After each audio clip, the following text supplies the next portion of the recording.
Salam sehat penuh rahmat Tuhan sertamu. Jumpa lagi dalam renungan harian. Nah, kali ini mau apa ya? Ada sesuatu yang menarik di tangan saya. Ya, tape ketan. Oleh karena itu saya memberikan judul untuk renungan hari ini, Tape Ketan, yang didasari dari Injil Markus pasal 9 ayat 39 dan ayat 40. Tetapi kata Yesus, "Jangan kamu cegah dia, sebab tidak seorang pun yang telah mengadakan mukjizat demi namaku dapat seketika itu juga mengumpat aku. Barang siapa tidak melawan kita, ia ada di pihak kita." Saudaraku, sebagai salah satu penggemar tape ketan, saya membeli tape ketan khas Kuningan, Jawa Barat setelah usai retret pendeta yang baru lalu. Namun, saya sempat ragu ketika ada yang mengatakan bahwa tape ketan itu tidak baik buat kesehatan. Nah, sesampai di Jakarta, saya pun mencari informasi tentang tape ketan ini. Nah, dari pencarian saya, ternyata ada informasi yang membuat saya tenang dan senang. Menurut laman halodoc.com, tape ketan merupakan makanan sehat yang terbuat dari nasi ketan yang difermentasi dengan ragi. Ragi adalah campuran beberapa mikroorganisme seperti Saccharomyces cerevisiae, Rhizopus oryzae, Edomysiopis burtonii, Mucor species, Candida utilis, Saccharomyces fibuligera, dan Pediococcus species. Setelah dicampur dengan ragi, ketan dibungkus dengan daun jambu atau daun pisang dan difermentasi dalam wadah kedap udara. Waktu fermentasi bisa berlangsung selama 3-7 hari. Karena merupakan makanan fermentasi, maka tape ketan memiliki banyak manfaat bagi kesehatan, yaitu pertama, meningkatkan kesehatan pencernaan. Probiotik yang dihasilkan selama fermentasi dapat membantu mengembalikan keseimbangan bakteri baik di usus.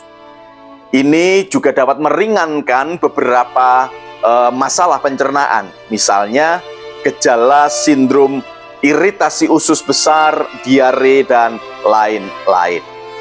Kedua, meningkatkan sistem kekebalan tubuh. Bakteri yang hidup di usus memiliki dampak signifikan pada sistem kekebalan tubuh. Karena kandungan probiotiknya yang tinggi, makanan fermentasi seperti tape ketan dapat meningkatkan sistem kekebalan tubuh dan mengurangi risiko infeksi seperti flu. Ketiga, baik untuk diabetes.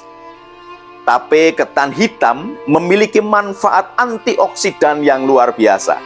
Senyawa alami seperti antosianin dalam ketan hitam dapat mempengaruhi kadar gula darah dan manajemen diabetes. Senyawa tadi dapat meningkatkan sensitivitas insulin sehingga tubuh dapat menggunakan glukosa dengan lebih baik dan juga membantu mengurangi pencernaan gula di usus kecil serta menurunkan kadar gula dalam darah. Keempat, menyehatkan jantung. Pada tape ketan hitam, kandungan antosianin di dalamnya dapat membantu melindungi sel-sel dari kerusakan. Antosianin juga dikenal untuk mengurangi peradangan dan membantu mengurangi risiko kondisi kardiovaskuler. Probiotik juga dapat mengurangi tekanan darah dan membantu menurunkan kolesterol jahat atau LDL. Wah, ternyata tape ketan yang sebelumnya saya anggap sebagai makanan jahat, ternyata digolongkan sebagai makanan sehat. Oleh karena itu, memperhatikan tape ketan ini mengingatkan kita tentang salah satu ajaran Tuhan Yesus mengenai jangan berburuk sangka.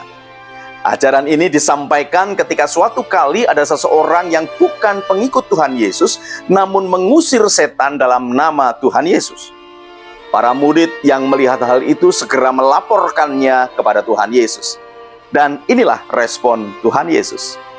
Tetapi, kata Yesus, jangan kamu cegah dia, sebab tidak seorang pun yang telah mengadakan mujizat demi namaku dapat seketika itu juga mengumpat aku.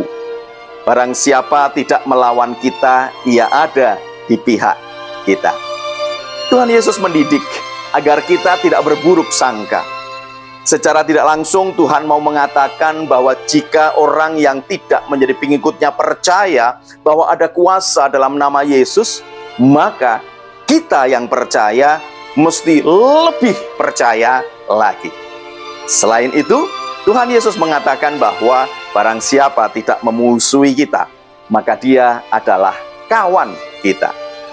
Saudaraku, sembari kita menikmati tape ketan, mari kita ingat bahwa kita perlu mengembangkan cara berpikir positif sehingga tidak mudah untuk berburuk sangka. Sebab barang siapa tidak memusuhi kita, maka dia adalah kawan kita. Selamat berjuang, Tuhan Yesus memberkati. Salam, guru dan keluarga.